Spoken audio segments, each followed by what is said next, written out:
poinnya ya itu, ikutin prinsip lo. Jadi lo harus punya prinsip. Tipsnya nggak buat ya siapapun itulah yang mau masuk FK. Kalau lo udah punya alasan yang kuat, biasanya otomatis tuh jadi lebih mudah buat mencapainya.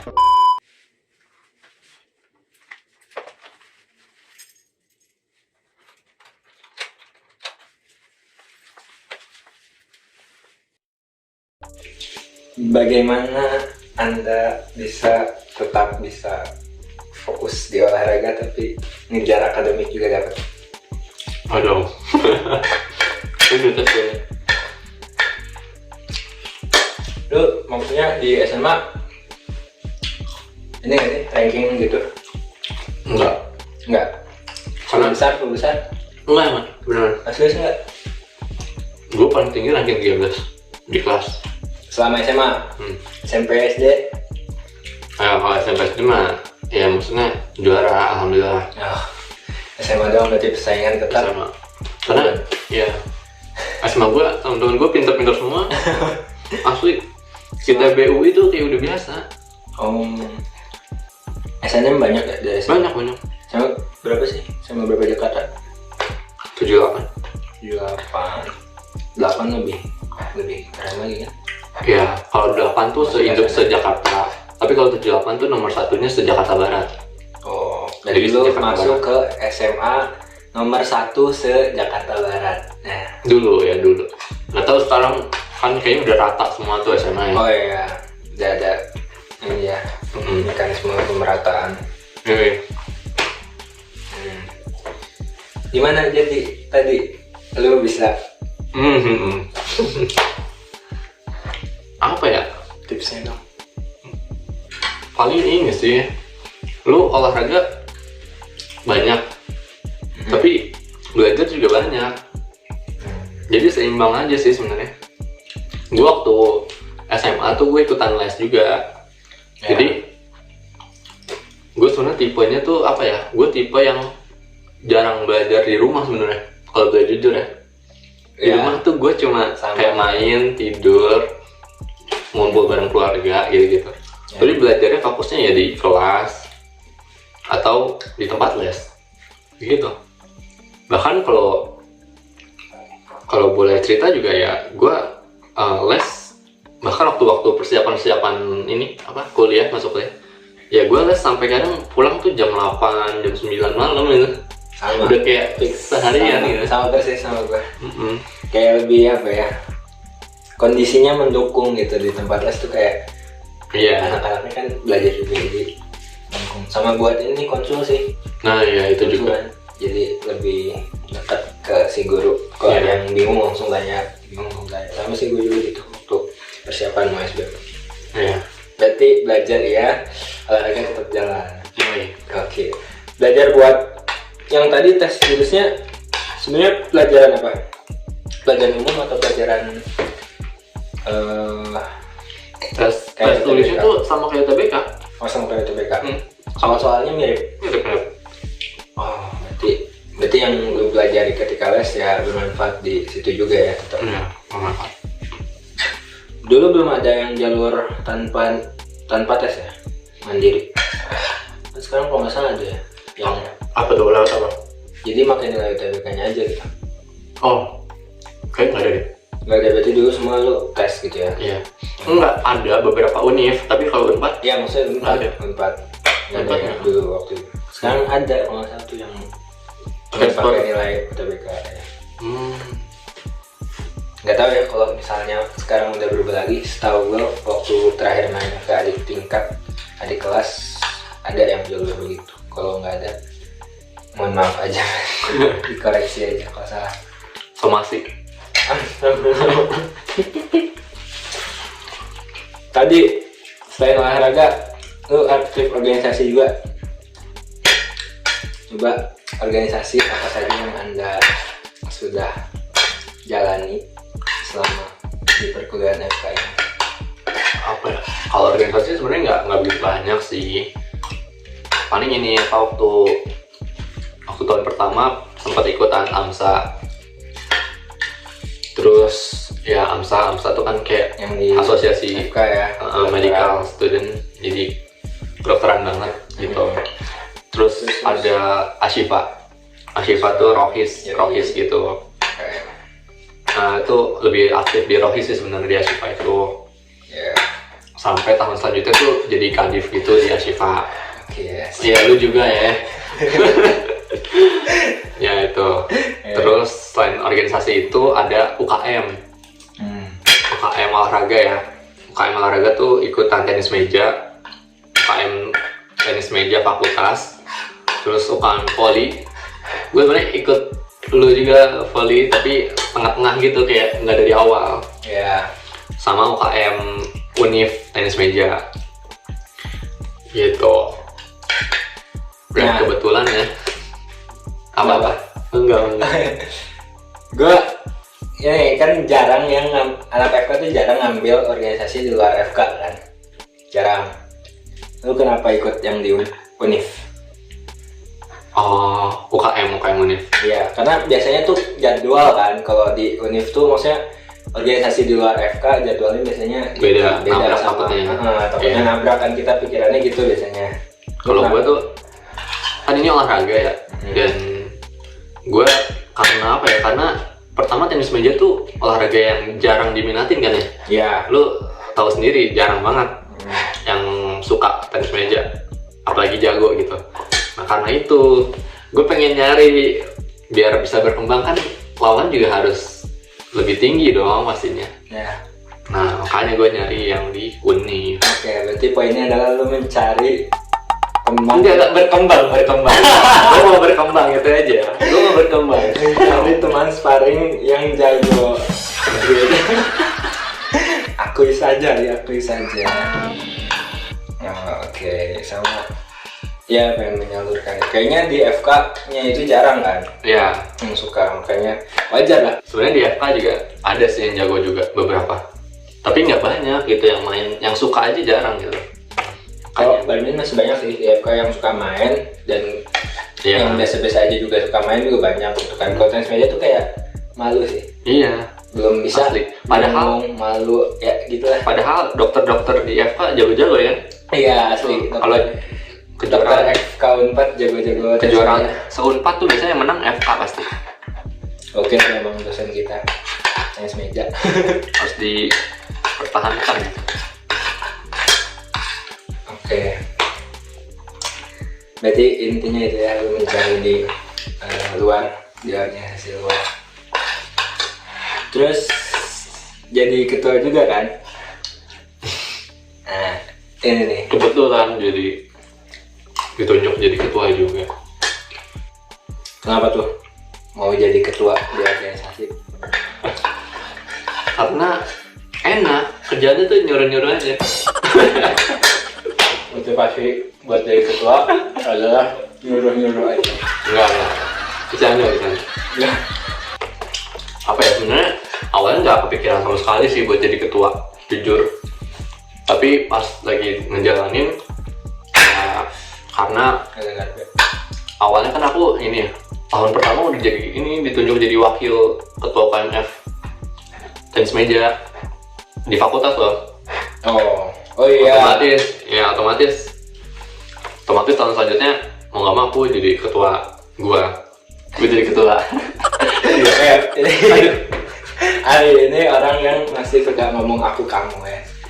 Ini ya. Jarang gitu orang Jakarta ngomong pakai aku kamu, biasanya gua lu, bahkan yang lebih muda pun udah gua lu gitu. Iya. Kenapa tuh? Jadi gue sebenarnya nggak nyaman aja karena mindset gue tuh gua lu tuh kasar banget gitu. Kayak mungkin kalau di Sunda aingnya gitu ya. Iya, bisa mungkin. Tuh. Bagi lu ya, nggak tahu. Ya bagi gue. Akhirnya gue aing kasar. SD, SMP, sampai SMA semester 1 pun gue masih ngomong aku kamu.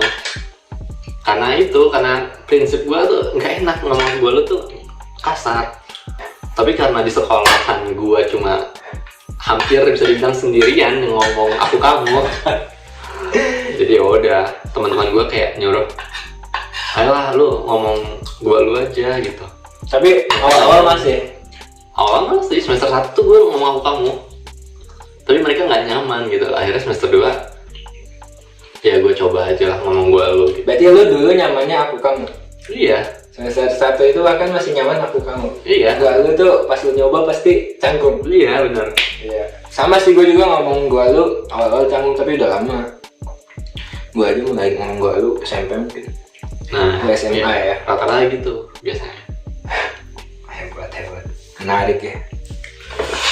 Jadi poinnya adalah apa? Poinnya ya itu, ikutin prinsip lo. Jadi lo harus punya prinsip dan ikutin prinsip lo. Yang penting kuat prinsip lo. Dibully nggak sih? Dibully sih enggak ya, nggak sampai dibully sih. Cuma kayak apa ya, kayak berasa cupu aja gue. Karena orang-orang teman-teman gue tuh nggak nyaman. Gue ngomong aku kamu tuh kayak banci gitu. Kalau di Jakarta tuh gitu asli. Ngomong Itu maksudnya pemikiran lo aja atau emang ada yang udah pernah nyeletuk ngomong banci atau misalnya nggak ada yang berani ngomong Nggak berani. gitu, nggak. di depan gak berani ya? Nggak. Mungkin di belakangnya. Tapi lo merasakan apa tadi seperti cupu gitu? Ya, Oke. Berarti buat anak-anak Jakarta yang masih ngomongnya aku kamu kayak Ali, tenang aja. tenang aja ya. Prinsipnya apa nih? Yang penting punya prinsip ya. Ya nih, Prinsip pada prinsipnya prinsip. gitu. Ini kurma bijinya dikit deh. Enak kan? Ada manis-manisnya? Ya semua kurma manis ya. Enggak, ini beda asli. Lo pernah nyobain mejol nggak? Enggak. Apa? Lo kalau pernah, kurma itu jenis kurma. Kurma mejol tuh kurma yang paling besar dibanding kurma lainnya. Nah itu tuh sebenarnya dia punya manis-manisnya juga. Jadi kayak digigit tuh keras gitu. Ada gak sih? Lo ngerasain kayak keras gitu? Ada. Manis. Nah itu di mejol ada. Dan gua sejauh ini sebenarnya ngerasa mejol tuh paling enak.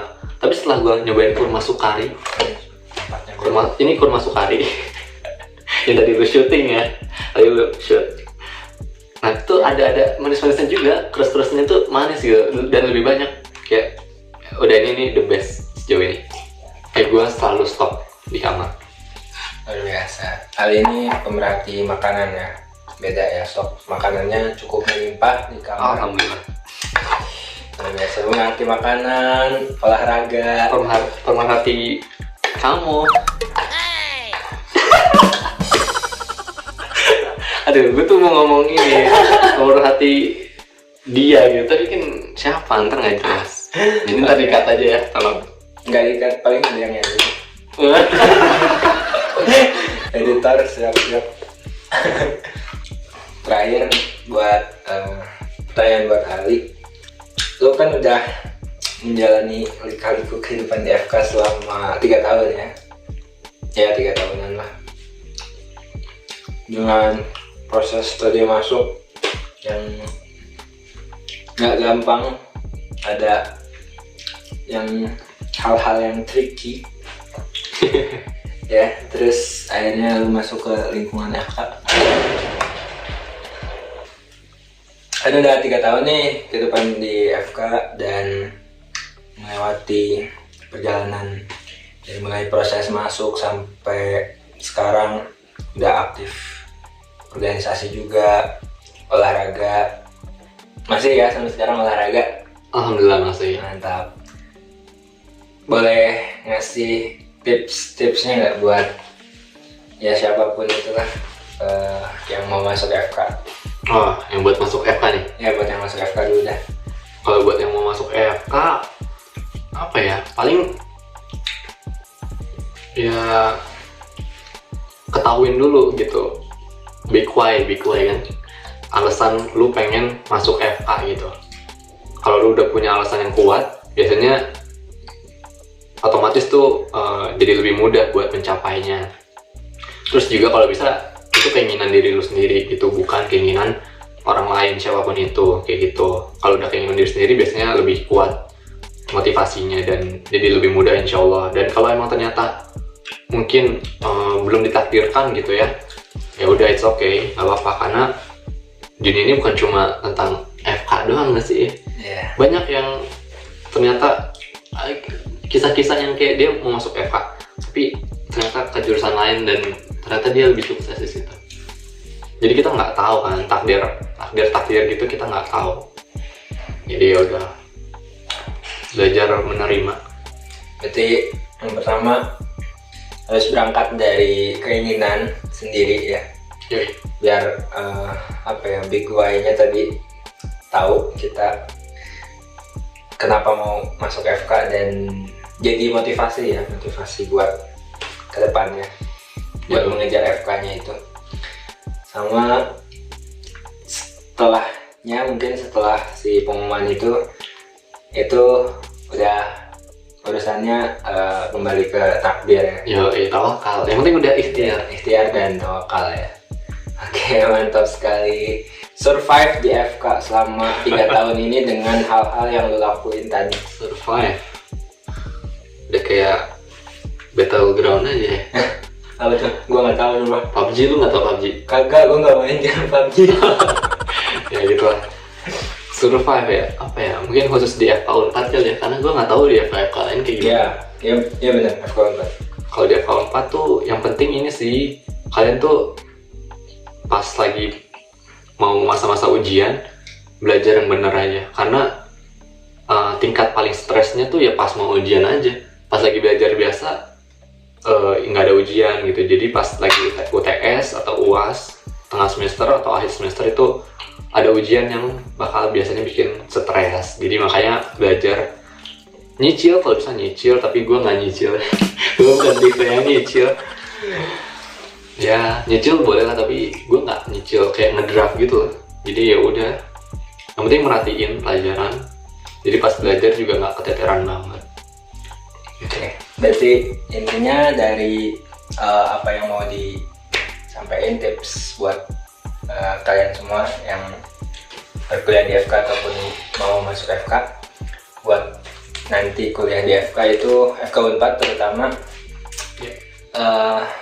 lebih ke persiapan pas mau ujian ya. Kalau ini tipenya SKS, jadi dia bisa mengejar pelajaran. Itu sebenarnya memalukan itu. Sama sih sebenarnya, gue nggak terlalu ngedraft gitu juga enggak. Jadi ini palingnya kalau dari gue tuh gimana tipe kita belajar, ya sih? Ya betul. Jadi kalau bukan tipe kita buat belajar juga jadi nggak nyaman juga sih. Soalnya ada yang kayak dia bisanya tuh enakan lewat baca atau lewat dengerin. Ya. Kalau ngomong sendiri ya. Jadi ketahui tipe belajar yang kalian suka masing-masing, karena tiap orang beda-beda caranya. Jadi sejauh yang udah gue lihat, orang-orang di FK ini tipe belajarnya ya mungkin mirip-mirip, tapi ada sesuatu hal yang beda-beda lah pasti tiap orang. Jadi nggak bisa dipatok rata. Ada yang bisa kejar semalam kayak Ali contohnya, ada yang bisa kejar bermalam-malam. Ya harus misalnya bergadang banyak hari untuk mempersiapkan hari ujian. Ada yang misalnya dia tiap pekan itu udah nyicil kayak ngedraft, abis beres kasus ngedraft, terus dia ulang di akhir pekannya itu, terus jadi nanti dia pas mau ujian tinggal mungkin baca-baca. Ada yang model kayak gitu, mungkin ada yang pas sudah mau ujian ngisi draft gitu. Ya banyak lah tipe-tipe belajar di FK. Jadi nanti kalau misalnya kalian masuk FK dan berkuliah di FK, ketahui tipe belajar kalian masing-masing biar kalian tahu cara mengatasi stres ketika mau menghadapi ujian. Ada yang tipe belajarnya membaca sambil ujian ya? Kalau itu mungkin ada, tapi sangat tidak disarankan ya. Oke. Mungkin ini dulu podcast kita hari ini. Iya. Mantap. Sampai jumpa di podcast selanjutnya. Bye bye. Assalamualaikum warahmatullahi wabarakatuh.